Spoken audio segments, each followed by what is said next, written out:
목사님 나오셔서 말씀 전달해 주시겠습니다. 네, 잠깐 기도하고 말씀 전하겠습니다. 하나님 감사합니다. 은혜에 감사합니다. 이 자리 불러주신 거 감사합니다. 오늘도 말씀 듣게 하시니 감사합니다. 하나님께는 오직 영광 되게 하시고 우리에게는 큰 은혜와 또 응답과 축복받는 시간이 되게 하옵소서. 주 예수 그리스도의 이름으로 기도합나이다. 아멘. 할렐루야. 반갑습니다. 네, 제가 조금 불편해요. 비염 주사 맞는다고 하다가 침을 맞았더니 눈 퉁 올라가지고 지금 여러분이 잘 안 보여요.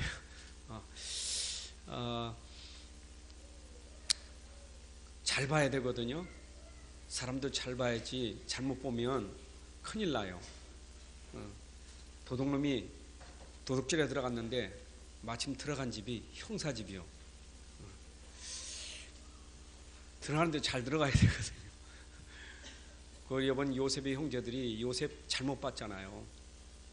어릴 때 그냥 막 어렵게 했는데 나중에 어떻게 됐습니까? 잘못 봤잖아요. 우리가 밖에 나가서 사람 잘 봐야지 사람 잘못 보면 큰 실수예요. 우리가 본다는 게 어쩌면 전부예요. 잘 봐야 돼요. 중자 편지 보니까 이런 얘기 했더라고요. 미국의 어떤 여행가가 프랑스에 관광 여행을 갔는데 거기 보니까 골동품 파는 가게가 있는 거예요. 근데 보니까 진주 목걸이가 있단 말이에요. 그래서 사고 싶은 거예요. 얼마나 줬대요? $500. 한 60만 원 되겠죠? 5, 60만 원? 값이 그렇긴 그렇지만 너무 좋아서 산 거예요. 이래가지고 미국에 들어와서 그것을 함에다가 잘 보관한 거예요. 근데 어느 날 돈이 필요한 거예요. 그래서 이거 팔아서 좀 써야 되겠다 해가지고 그걸 꺼내서 가지고 갔는데 먼지가 많이 끼고 이제는 변해됐어요. 그랬더니 어떤 사람이 보더니 딱 감정하더니 이거 내가 $20,000 줄게요. 그러는 거예요. $500 샀는데 그 $20,000면 동그라미가 7개입니다. 그렇죠? 맞나요? 안 맞나요? 맞죠? 그러니까 2천만 원이 넘잖아요. 이상하다. 다른 데 가본 거예요. 그랬더니 이 사람은 내가 그요 $50,000 줄게요. 그러는 거예요. 야, 이거 점점 더 비싸게 묻어. 이래가 자기가 $500 샀는데 그래서 그 사람들 솔직히 얘기해. 왜 그러냐? 이리 와보라고. 돋배기로 탁 보는데 깨알 만한 글씨가 써져 있어. 사랑하는 조세핀에게 하고 나폴레옹 사인 딱 써 있는 거예요. 이래서 이게 값이 비싼 거예요. 자기는 살 때 못 봤단 말이에요. 잘 보니까 이게 보통 아니거든요. 여러분, 지금은 지식인 시대 넘어 신지식인 시대예요. 자꾸 좀 인공지능이 발달돼가지고 지금 앞으로는 여러분 5년 10년 가면 어떻게 될지 몰라요. 세상이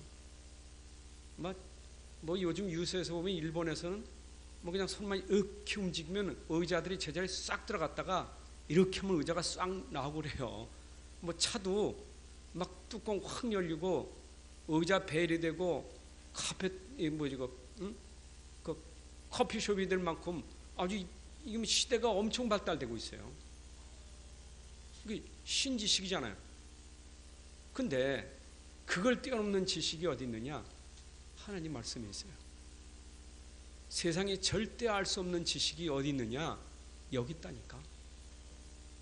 여러분들이 진짜 성경에 대해서 제대로 알면 앞으로 지식인도 무너지지만 신지식인도 어느 날 한계가 오지만 이거 진짜 알면 한계가 없어요. 이걸 알면 여러분들은 평생 동안 무너지지 않고 성공적으로 살 수 있어요. 뿐만 아니라 이 속에서 여러분들이 모든 걸 다 누릴 수 있어요. 이게 우리 후대들에게 전달되면 내가 누리지 못한 그 축복이 우리 후대를 통해서 반드시 응답으로 축복으로 연결돼요. 이게 하나님 말씀이에요. 하나님 말씀입니다. 근데 아이러니컬하게도 말씀 들고 말씀을 모르는 민족이 있어요. 그게 바로 유대인들이에요. 아니 유대인들은 성경이 최고잖아요. 얼마나 성경에 능통합니까? 근데 성경을 가지고 성경을 몰라. 이거 참 이상하잖아요. 아니 그들에게 하나님이 성경 말씀을 줬는데, 아니 그것도 그 말씀의 주인공 예수가 왔는데 이걸 모르는 거예요. 말씀 모르지 그 주인공 예수한테 모르고 십자가에 죽였잖아요. 여러분 이렇게 하나님이 엄청난 복을 줬는데 모르는 거예요. 깨닫지를 못해. 그건 유대인들 얘기고, 여러분들이 지금 내가 가지고 있는 성경이, 이 말씀이 어떤 건 줄 안다면 이거는 세상에 그 어떤 것도 바꿀 수 없는 최고의 축복의 응답이에요. 이거 여러분들 오늘 깨달으셔야 돼요. 최고의 축복이라니까. 내가 지금 하나님 말씀 듣고 내가 지금 이 말씀 속에 있다는 이 자체가 얼마나 축복인데, 이걸 모르면 앉았으면서도 가졌으면서도 가치를 몰라. 내가 여기 앉았지? 내가 왜 이런 말을 들어야 돼? 내 바쁜데 말이야. 뭐 할 일이 많은데.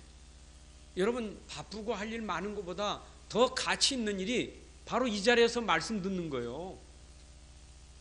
말씀의 가치를 아셔야 돼요. 사람들이 지금은 잘 모르죠. 이제 이 말씀 속에서 시간이 흘러가면 알게 돼 있어요. 말씀 붙잡은 자는 어떻게 되고 말씀 놓친 자는 어떻게 되는지 알게 돼 있다니까. 그러면 성경 66권은 우리에게 뭘 말씀하고 있습니까? 여러분 이거 깨달아야 돼요. 이거 발견해야 돼요. 근데 이 말씀을 깨닫는 것도 너희가 그의 은혜로 말미암아 믿음으로 구원을 얻었나니, 하나님의 은혜가 아니면 믿을 수도 없고 구원받을 수 없어요. 하나님의 은혜로 깨달아지는 거예요. 이 말씀이 은혜로 깨달아져야 돼요.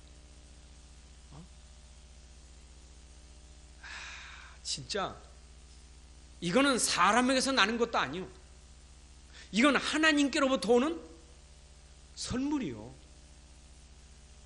여러분 진짜 내가 하나님 말씀을 깨달았다, 이걸 알았다, 이건 우리에게서 나에게서 난 게 아니고 내 행위로 된 것이 아니니 하나님의 은혜요, 믿음으로 되는 것이요. 얼마나 축복인지 몰라요.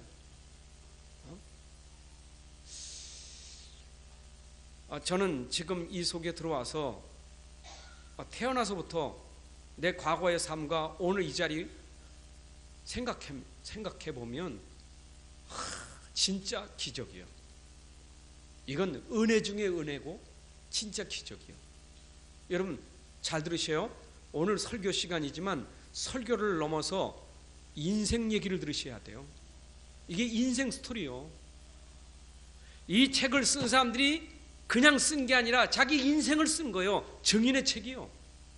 오늘 설교를 듣지 마시고 오늘 이 시간에 내 인생을 여러분들이 점검하는 시간이 돼야 돼요.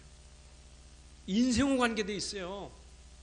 이거 모르면 인생이 완전히 망하는 자리에 있는지는 몰라. 내가 멸망의 자리에, 내가 재앙의 자리에, 내가 지금 저주의 자리에 있는 거 그걸 몰라요. 말씀을 모르면. 아니 구원받기 전에 내가 어떤 사람이란 걸 알아야 하나님 나 좀 살려주세요, 하나님 나 좀 도와주세요, 그럴 거 아니요. 그죠? 모르니까 살려달라는 간절함이 없어요. 나 좀 살려달라는 간절함이 없어요. 내가 어찌할꼬. 베드로가 설교할 때 그 설교를 듣고 구원받을 사람은 마음에 찔려서 내가 어찌할꼬 구원받을 사람. 스데반 설교를 듣고 마음에 찔린 사람, 구원받지 못한 사람은 돌을 들어서 스데반을 죽이려고 했고, 여러분 말씀 듣고 내 마음에 찔려 주여 내가 어찌할꼬 주여 어떻게 해야 됩니까? 그렇잖아요. 여러분 바울이 저 빌보 지역에서 감옥에 들어갔잖아요. 응? 감옥에 들어갔는데 거기에 지진이라고 막 해가지고 옥문이 열리고 그랬잖아요. 그때 간수장이 겁이 나거든요. 죽으려고 하는 거예요. 그때 바울이 그랬잖아요. 주 예수를 믿으면 구원 얻는다. 너와 네 집이 구원 얻는다. 간수장이 이거 깨닫고요. 예수 믿고 자기와 자기 집에 세례받고 구원받았잖아요. 여러분 지금도 이 땅에 있는 사람들이 자기가 지금 누구인지를 몰라. 자기 정체성을 몰라요. 자기의 존재, 자기가 지금 어떤 실제적인 존재인지 모른다니까. 내가 누구인지를 몰라요. 누구인지 모르고 사는 거예요. 아이 목사님 잘 먹는데요, 잘 입고 잘 사는데, 아이 보세요 얼마나 화목하고 잘 사는데요. 필요 없어요. 하나님 없어도 잘 살아요.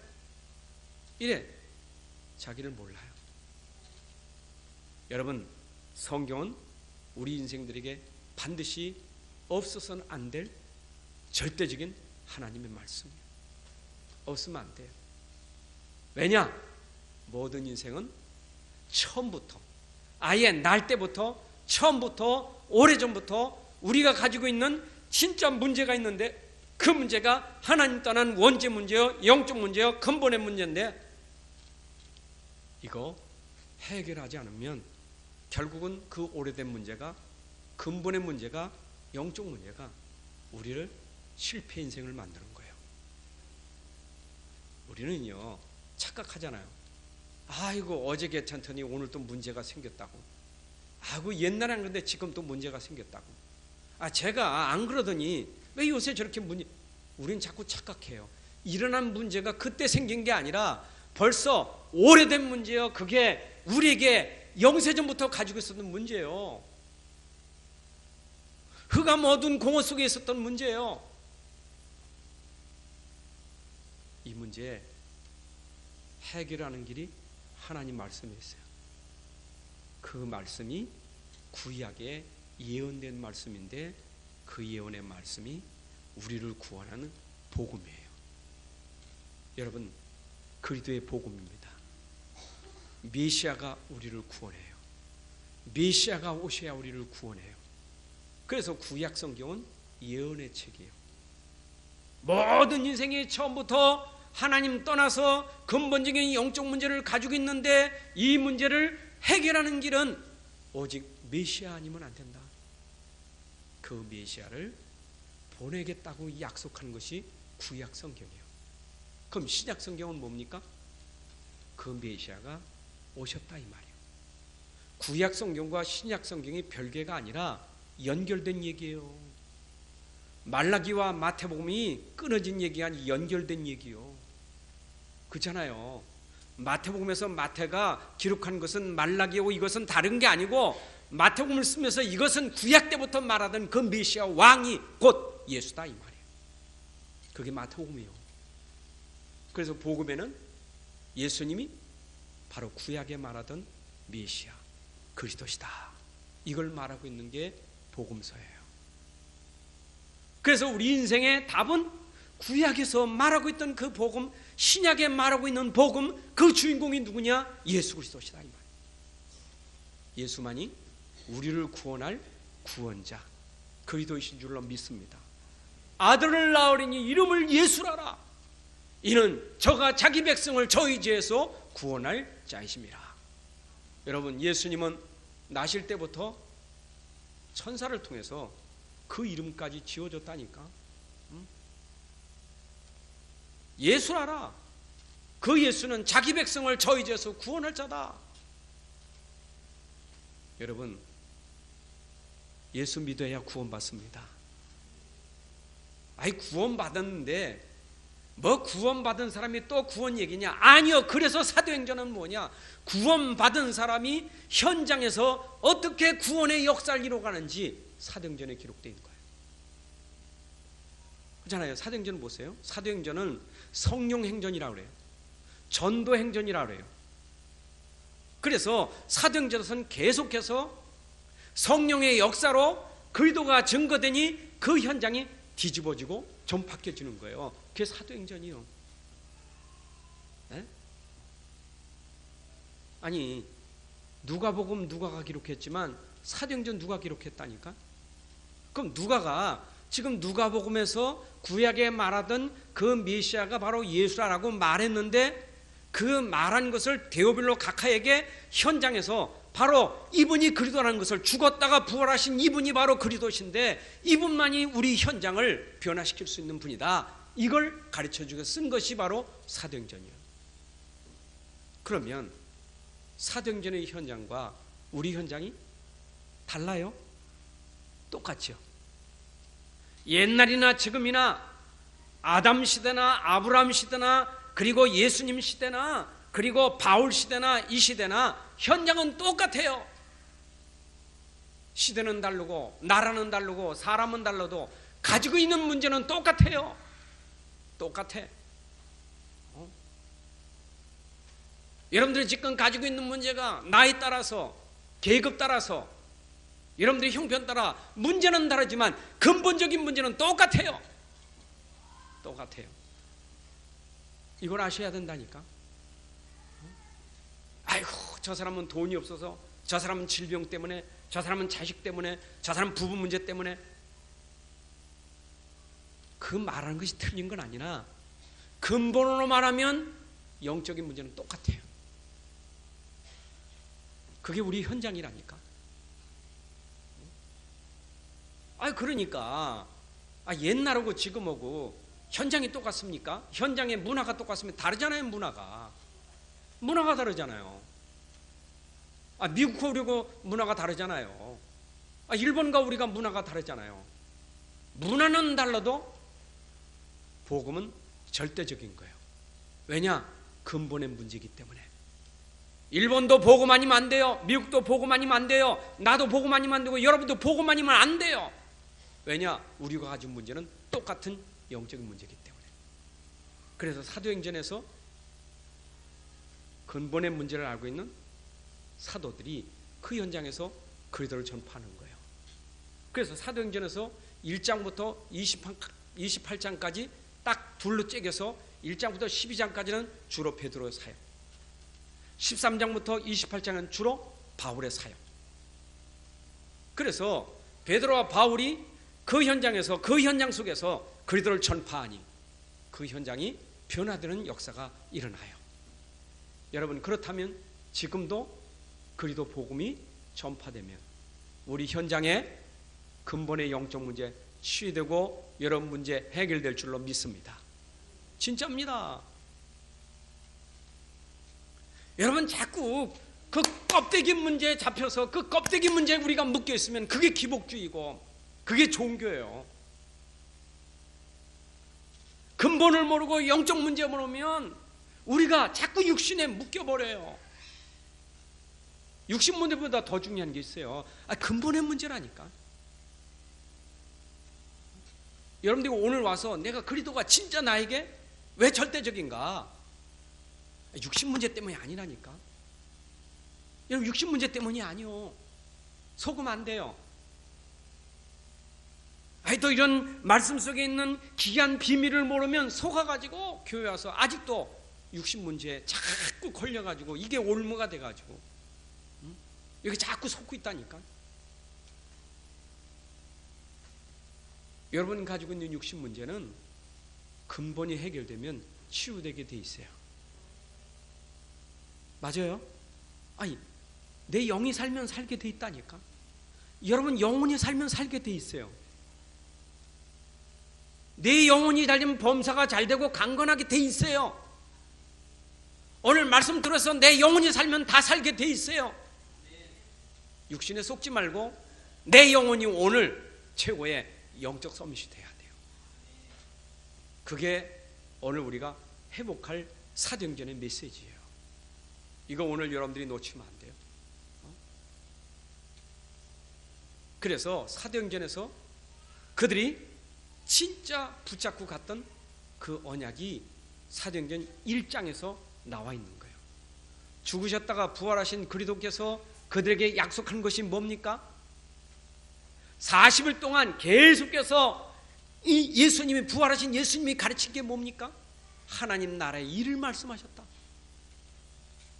여러분, 어떻게 하나님 나라가 임합니까? 그리스도가 아니고는 하나님 나라가 임할 수가 없어요.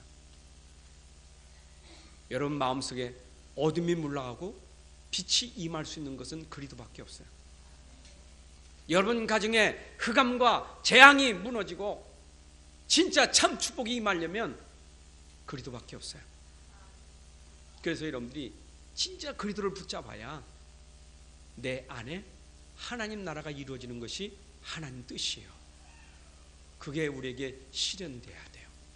여러분 오늘도 정말 그리스도 붙잡으면, 지금 초대교회가 지금 붙잡고 가야 될 그 말씀을 1장에서 주셨는데 네가 그리스도에게 주만 바라보고 주께 집중하면 네게 하나님 나라가 임할 것이다. 하나님 나라가 임하면 그 능력으로 네가 땅끝까지 정의될 것이다. 이걸 약속으로 준 거예요. 그래서 이때 모였던 사람들이 마가다락방에 올라가서 뭐 했느냐? 주님이 주신 약속을 붙잡고 집중으로 기도하는 것이 오늘 본문이에요. 여러분, 그래서 이 사도행전은 교회 탄생을 말하는 거예요. 이 그리스도의 복음이 어디를 통해서 현장에 증거해야 되느냐? 이 땅에 복음이 증거되는데 어디를 통해서 전달되어야 되느냐? 이 그리스도의 복음, 교회를 통해서 현장에 전달되어야 된다. 여러분 오늘도 우리가 교회를 아셔야 돼. 하나님은 오늘도 교회를 통해서 우리 현장이 바뀌어지기를 원하시는 거예요. 그래서 마가다락방에 임한 그 그리스도의 능력이 바로 역사하는데 예루살렘 교회로부터 저 안디옥, 마게도냐, 로마까지 확 퍼져가는 거예요. 그게 사도행전의 역사입니다. 오늘 성경 공부한다고 생각하시지 말고, 여러분들 지금 우리 교회에 있지 않아요? 교회. 또 우리 교회가 지금 붙잡고 있는 게 있지 않아요? 우리 교회가 오직 붙잡을 것은 그리스도의 복음밖에 없어요. 초대교회가 붙잡은 것은 오직 그리스도의 복음 붙잡은 거예요. 이것만 집중했다니까. 왜냐? 그리스도는 충분하고 모든 것이니까. 그리스도는 갈보리산에서 우리 인생의 문제를 다 해결했으니까. 맞아요? 여러분들이 오늘 교회 오셨는데 그리스도를 붙잡았다면 여러분들이 반드시 여러분을 통해서 우리 현장을 바꿔야 될 주역이요. 근데 어떤 사람이 바꾸느냐? 예수님이 그리스도가 되셔서 십자가에서 내 인생의 모든 문제 해결하셨다. 이 결론 낸 사람들이 모여서 기도할 때 하나님이 역사하신 거예요. 맞아요? 오늘 우리 주일날 현장 전도인데 현장 가기 전에 여러분들이 먼저 알아야 될 것은 결론 난 사람이 현장에 가서 결론 난 복음을 말하는 것이 현장 전도예요. 그래서 우리 교회가 중요한 거예요. 왜 교회가 싸웁니까? 왜 교회가 갈등합니까? 왜 교회가 무너집니까? 이유가 뭡니까? 전부 무너지는 이유는 분열, 분쟁, 다툼, 시기, 질투요. 왜 그래요? 전부 나요. 나 중심, 육신 중심, 세상 성공 중심. 이것 때문에 교회가 분열되고 무너지는 거예요. 교회는 안 그래요. 그렇잖아요. 우린 건물 예배당이 아닙니다. 교회입니다. 교회는 반드시 하나님이 들어 쓰시는 교회가 되려면 그리스도의 복음 붙잡아야 안 무너져요. 그렇잖아요. 우리가 해야 될 일이 지금 중요한 일이 많은데, 여러분 교회가 정상은 든든한 것이 교회예요. 든든해야 돼요. 무너지지 말아야 돼요. 교회는 여러분 자신이 교회예요. 여러분이 교회예요. 여러분이 그리스도를 고백한 사람이 교회예요. 이분들이 모여 있는 것이 바로 교회의 힘이요, 공동체예요. 우리 교회 공동체가 이 힘을 가지고 하나 되면 우리는 우리 현장을 회복할 수 있어요. 오늘 나와 여러분들이 진짜 그리스도의 복음을 붙잡고 이제는 우리 교회를 넘어 여러분 가정 현장, 직장 현장, 여러분 학교 현장, 여러분 지역과 전 세계를 살리는 그런 축복이 임하기를 주의 이름으로 축원합니다. 자, 그렇다면 초대교회가 어떻게 이런 일을 이루게 됐느냐? 초대교회는 유일성의 비밀을 가지고 있었어요. 유일성 아시죠? 오직 한 가지 비밀을 알고 있었어요. 이것은 처음부터 하나님이 주신 오직의 비밀이에요. 이거 초대교회가 발견했다니까. 자, 보세요. 아담과 하와가 하나님 떠나서 문제가 왔잖아요. 죄 가운데 빠졌잖아요. 아예 저주, 재앙, 멸망 속에 있을 수밖에 없잖아요. 그러니까 자꾸 문화가 자꾸 세속으로 빠질 수밖에 없잖아요. 그 해결되는 길은 하나님 주신 복음, 원시 복음, 창세기 3장 15절에 여자의 후손, 그 복음밖에 없어요.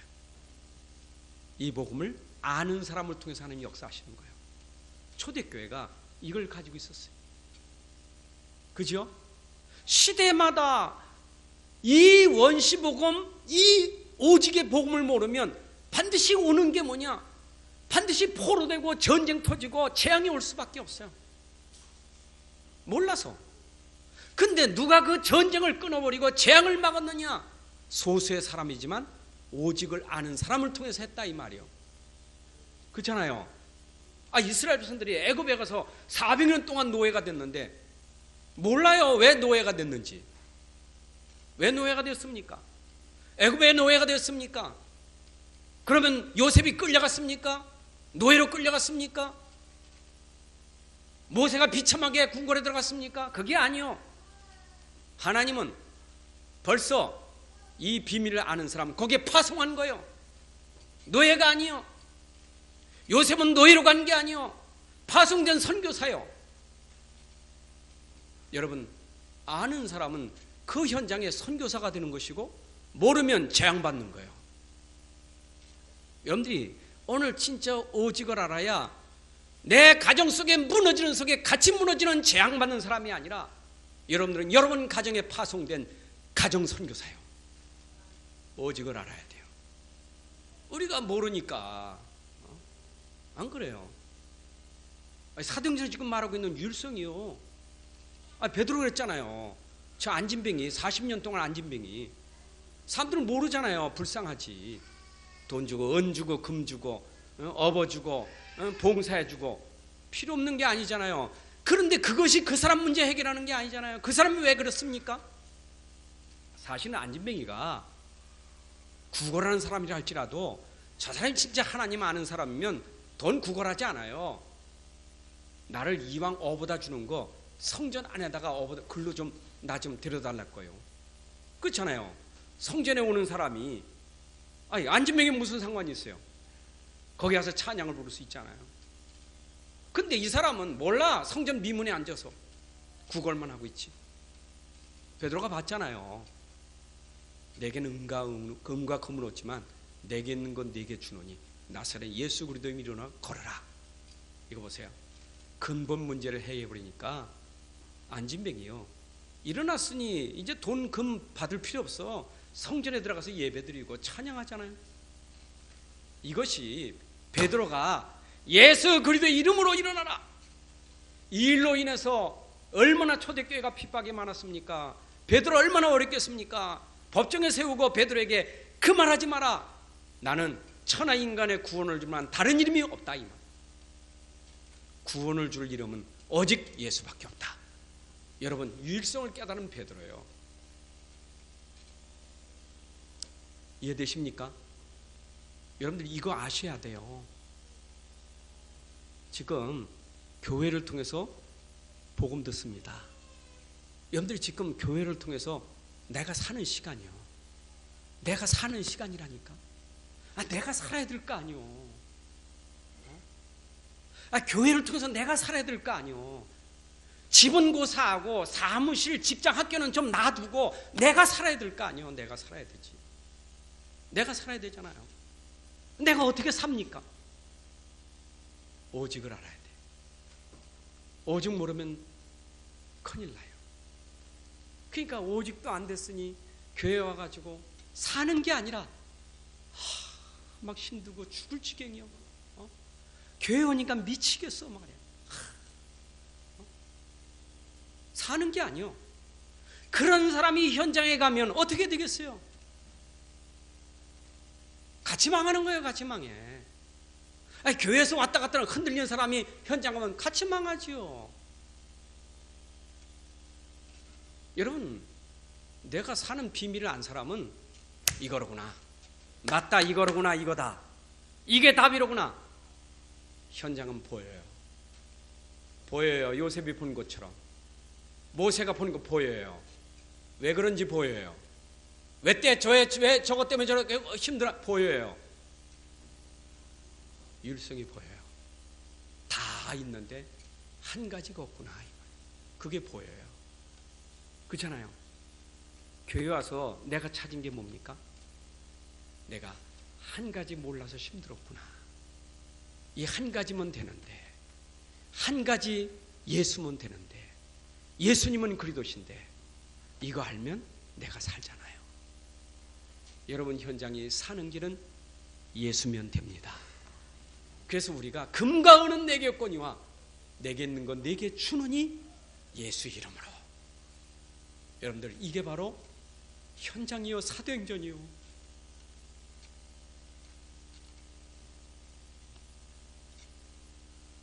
그러니까 베드로가 현장에서 1장부터 12장까지 계속 그 역사를 이루어가잖아요. 그런데 베드로가 안타까운 것은 예루살렘 그건 아는데 이방은 잘 모르는 거예요.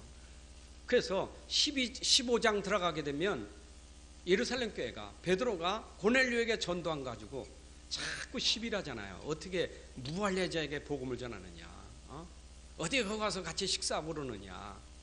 베드로가 이것은 하나님 말씀이다 이래야 되는데, 나도 안 그러려고 했는데 보자기가 내려와서 먹지 못할 건 먹어라 해가지고 이제 음성을 들려서 가라, 저 피장 시몬의 집에 거기 가라. 그래서 내가 갔다. 가니까 고넬료가 있어서 내가 거기서 이 복음을 전했다. 이게 전부 이율만이 된 거예요.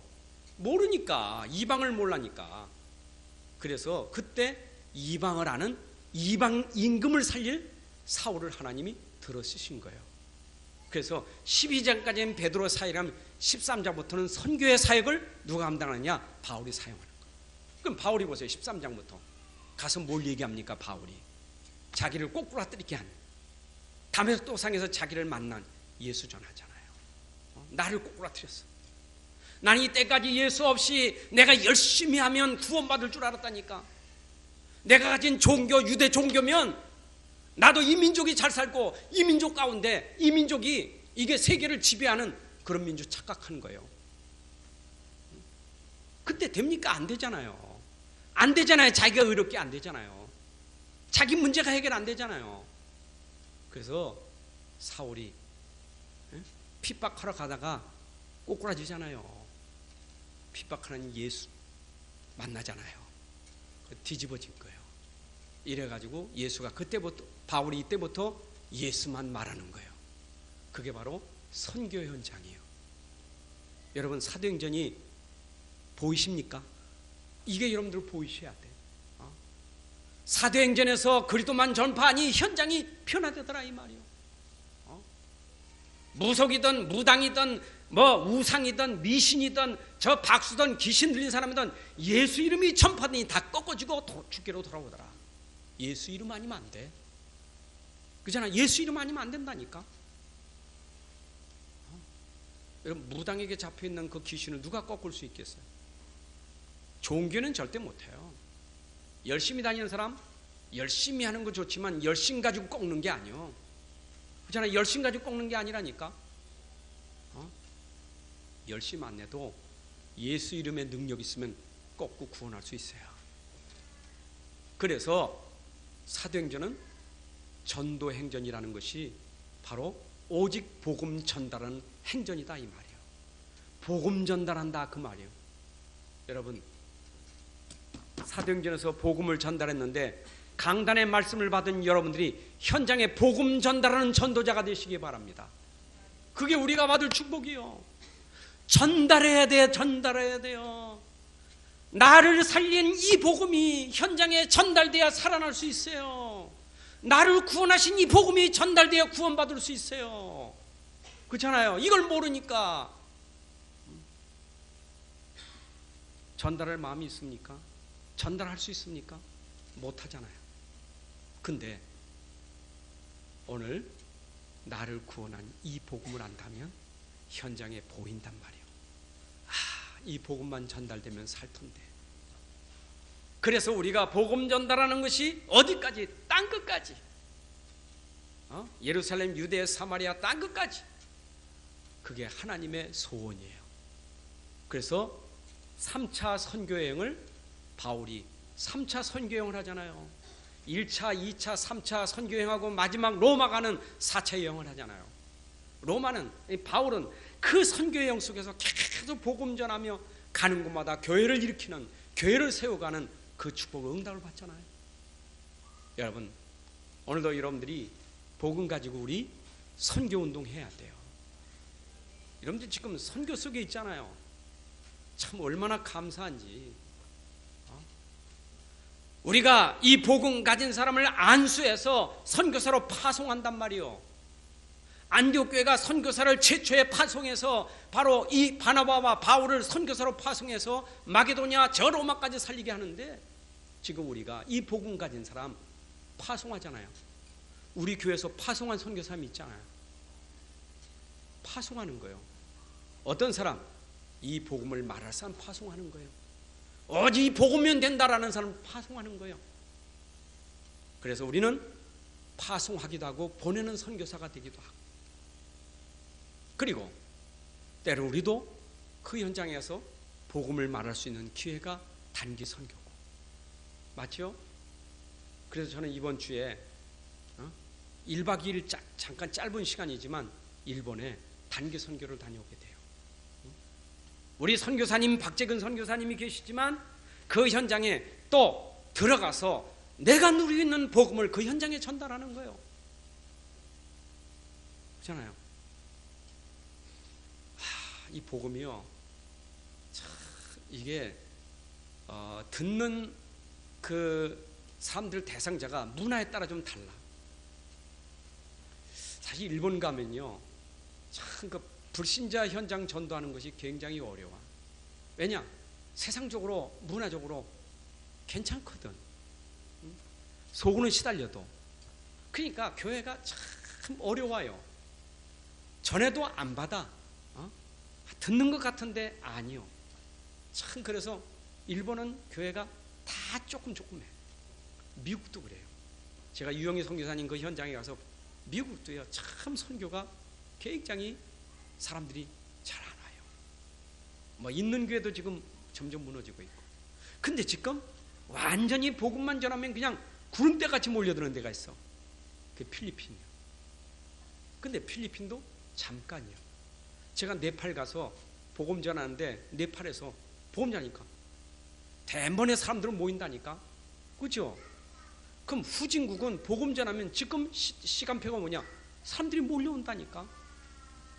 일단은 와서 복음이 좋아서 오는 것도 있지만 일단 육신적으로도 힘들거든요. 우리는 안 그랬습니까? 우리나라가 지금 복음 전하는데 얼마나 어렵습니까? 1천만 지금 성도들이 지금 다 줄어가지고 500만도 안 된다잖아요. 이제 줄고 줄어서 500만도 안 돼요. 우리나라 지금 기독교 인구가. 근데 1천만이 넘을 때는 어땠습니까? 너무 어려울 때, 전쟁 터지고 말이요. 또 그런 막 불황이 어려울 때 복음 전하니까 막 몰려왔잖아요. 막 힘드니까. 근데 와서 들을 때는 마음이 다른 거라, 중심이 다른 거라. 그래서 그 중에 복음 들을 사람이 있다 이 말이에요. 구원받을 사람이 있다 이 말이에요. 이게 선교라 이 말이에요. 그래서 제가 일본에 가면 한 10명 안팎이요. 그 교회 조금. 근데 이 사람들은 진짜 복음 사랑하는 사람들이에요. 그러니까 이분들에게 진짜 복음을 제대로 올바로 심어줘서 이 사람들이 그 현장에서 하나하나 복음을 전달하는, 그게 바로 선교예요. 이게 바로 사도행전에서 일어난 전도 선교라. 그래서 사도행전적인 전도와 선교가 우리에게 회복돼야 돼요. 믿습니까? 우리 선교 현장에 가서 뭐 유치원 세우고 교회 세우고 사진 찍고 그게 선교 아니라니까. 무슨 그런 뭐 남기려고 하는 선교 아니요. 가서 뭐 많이 싸가지고 가서 나눠주고, 와 사람 많이 모였다, 많이 모인 거 찍어 사진 찍, 그런 선교 아니요.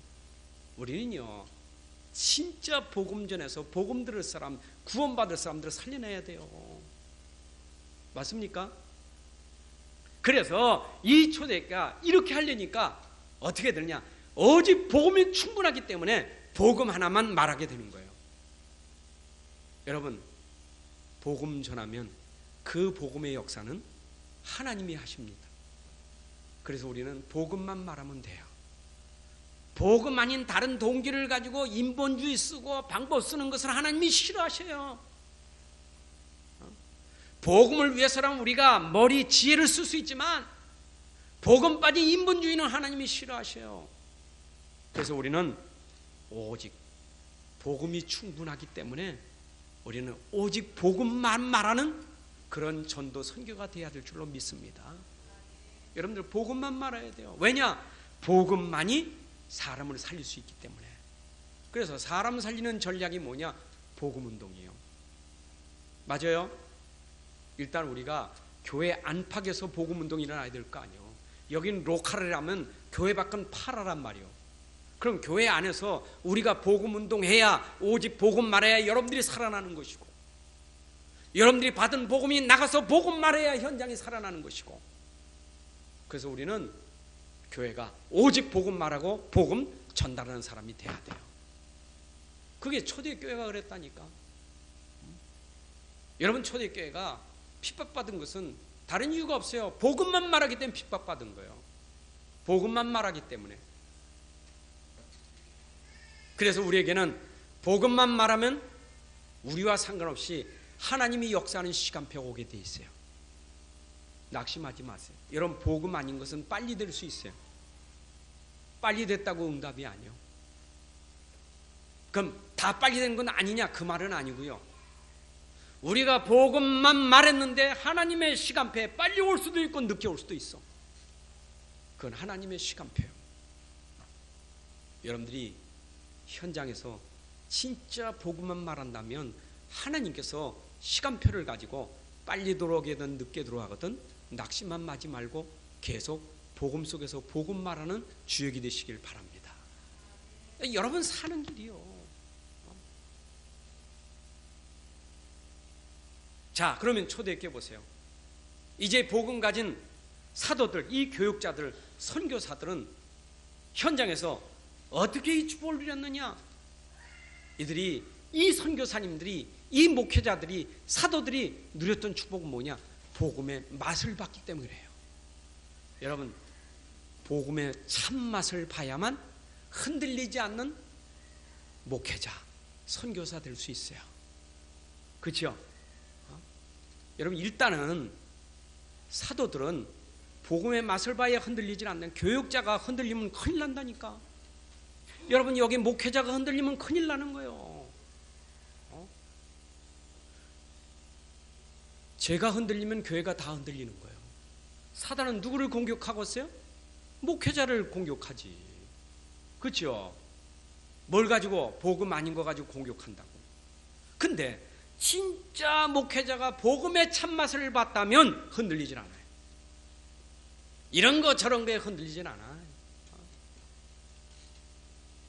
어제 윤성중 목사님 메시지시다가 권투 선수를 하면 때리는 것보다 더 중요한 게 매치 훈련이 돼야 된다고. 매를 엄청 맞아도 쓰러지지 않는 게 돼야 되지. 시큰 두개 맞아도 안 쓰러졌다가 한 대 때리면 쓰러지게 하는 게 그게 권투 선수라고. 목회자들이 진짜 복음 맛을 보면 이래 맞아도 저래 맞아도 흔들리지 않다가 한 방의 복음으로 완전히 변화시킬 수 있는 그런 복음의 맛을 봐야 된다. 그 말이 좀 동감이 갔어요. 그렇잖아요. 핍박이 오고 환란이 오고 어떤 시련이 와도 그렇잖아요. 교역자가 흔들리면 큰일 나잖아요. 오직 복음에 죽고 사는 생명을 거는 사람들. 그러면 초대교회 중직자들은 어땠습니까? 여러분 사도행전 6장 1절부터 7절에 초대교회 중직자 세우는데 그 7명의 중직자 중에 정말 참 복음의 맛을 본 중직자, 여러분 대표적인 사람이 빌립과 스데반 아닙니까? 이분들은요 진짜 복음의 맛을 본 사람이요. 그러니까 어디 가도 참 복음 말하는 거예요. 그러니까 빌립이 사마리아 성에 들어가서 이 참 복음을 말하니 사마리아 동네가 바꿔지잖아요. 참 복음을 말하니까 하나님이 그에게 이디오피아 내시를 만나게 해가지고 그 사람 살리게 하잖아요. 참 복음 가지니까 하나님 만남도 주시고 살리기도 하시잖아요. 여러분 우리 중직자가 참 복음의 맛을 보면 여러분 현장도 살리지만 하나님이 만남의 축복도 주셔서 여러분 때문에 여러분 만나는 사람이 살아나는 축복도 있는 거예요. 그렇잖아요. 여러분 스데반 집사님이 참 복음의 맛을 보니까 돌로 쳐주는 상황에도 하늘 울어서 기도하고 말이요. 저 영혼들을 불쌍히 여겨달라고 기도하잖아요. 여러분 복음 맛을 본 사람은 얼굴이 천사같이 빛난다니까 돌에 맞아 죽는데 죽음이 두렵질 않아. 참 복을 맛을 스데반 집사님이요. 우리 교회 중직자들이 참 복음의 맛을 봐서 이런저런 환난 속에도 정말 스데반 집사님 같이 그런 생명건자들이 된다면 하나님이 그들에게 모든 응답을 다 준비해 주신 것 응답 주실 줄로 믿습니다. 여러분에게 준비한 응답, 그 응답을 누가 받을 수 있느냐? 복음의 생명건자들이 받을 수 있는 거예요. 하나님은 그렇게 하셔요. 여러분 바꿔 말하면 복음의 생명건자한 사람이 응답받으면 다른 데 자꾸 이게 딴 거 자꾸 말하잖아요. 근데 복음으로 오직 복음으로 딱 난 사람이 응답받으면 뭘만 말해요? 오직 복음만 간증하게 돼 있잖아요. 그렇잖아요. 복음만 말하게 돼 있지. 여러분 우리가 복음 말하면서 자꾸 교회 자랑하고 내 자랑하는 복음이 아니에요. 그렇잖아요. 내가 자랑하고 우리 교회가 우리 뭐 자꾸 그 자랑 복음이 아니에요. 참 복음은 내 자랑도 교회 자랑도 아니라 그리스도 자랑하는 게 복음이에요. 있습니까? 그래서 많은 사람들이 그 교회 좋다, 목사님 좋다가 아니라 저분을 통해서 내가 복음을 만났다. 이게 정상이지. 안 그래요? 그렇잖아요. 목사님 존경하는 목사님 복음 만나야 그게 진짜지. 그렇잖아요. 암만 내가 사랑한다고 해도 복음 만나면 그건 아무것도 아니요. 그건 인간관계지. 그렇잖아요. 그건 인간관계지. 그 인간관계 나쁘게란 말 아니고 진짜 그거보다 더 중요한 것은 복음이 전달되는 게 중요한 거 아니겠어요? 그래서 오늘 여러분들 강단과 현장 교회가 연결되는 응답과 누림 받으시기 바랍니다. 나는 그래서 먼저는 여러분들이 오늘 이 받은 말씀 가지고 혼자부터 여러분들이 좀 힘을 얻으셔야 돼. 혼자 오늘 말씀 붙잡고 돌아가셔서 여러분 혼자 있을 때 조용 기도하시면서 힘을 얻으셔야 돼. 혼자의 시간을 가지셔요. 하나님 오늘 내가 강단 말씀 들으면서 이런 말 저런 말 많이 들었는데 하나님 그 말씀이 나에게 어떤 말씀입니까? 나에게 어떻게 살라고 주신 말씀입니까? 조금만 묵상해도 여러분들에게 굉장히 힘을 주십니다. 그리고 이것이 여러분들에게 또 만남의 축복을 받으셔야 돼. 여러분 현장에서 여러분 현장의 만남의 축복, 누구를 만나든지 나를 만난 사람이 이 복음으로 행복해지도록 만들어야 돼요. 불행한 사람이 여러분 만나 행복해야 돼요. 힘 빠진 사람이 여러분 만나 힘을 얻어야 돼요. 상처받은 사람이 여러분 때문에 상처가 치유돼야 돼요. 그게 복음 가진 사람이지. 안 그래요? 강단 말씀 시커 틀어놓고 나가서 자꾸 난 힘이나 빼고 상처나 주고 남을 자꾸 불행하게 만드는 거, 그건 지금 강단이 아니잖아요. 강단에서 그 얘기가 아니잖아요. 우리가 가지는 오직 복음이라면 여러분 현장에서 정말 현장을 살리는 사람 돼야 돼요. 맞아요? 만남의 축복 가집시다. 솔직히 왼수 같은 사람 만나도 그 왼수를 사랑하시는 게 그게 복음이요. 그렇잖아요. 여러분, 그 왼수 사랑하다 그 사람이 요원 된다니까. 그 사람이 일꾼 되고 제자 된다니까. 그래서 얼만큼 여러분이 응답받아야 되느냐? 내가 있는 곳에 교회가 세워질 만큼 응답받으셔야 돼요. 그렇잖아요. 교회라는 것은 예수 믿는 사람이 함께 모인 데가 교회예요. 택함 받은 사람들이 함께 모인 데가 교회예요. 에클레시아. 교회는 예배당이 아니고 교회는 예수 믿는 사람이 모여 있는 데가 교회예요. 그러면 여러분들이 진짜 응답받고 여러분 집에 함께 모였다면 그게 가정교회가 되는 거예요. 여러분 직장에서 함께 모였다, 그게 직장교회가 되는 거예요.